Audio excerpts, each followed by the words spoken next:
ধর্মের দোহাই দিয়ে রাজনীতি করা বন্ধ হোক। ধর্ম নিয়ে রাজনীতি বন্ধ হোক। কারণ ধর্মের জায়গায়, রাজনীতি রাজনীতির জায়গায়।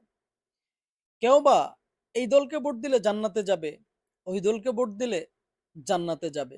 তাহলে বাকি লোকগুলো কি জান্নাতে যাবে না?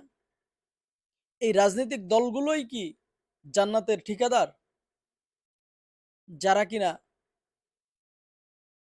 বলে বেড়ায় যে আমাদেরকে ভোট দিলে আমরা জান্নাতে নিব, আমরা জান্নাতের টিকিট দিব। এগুলো কি ধরনের ফাইজলামি?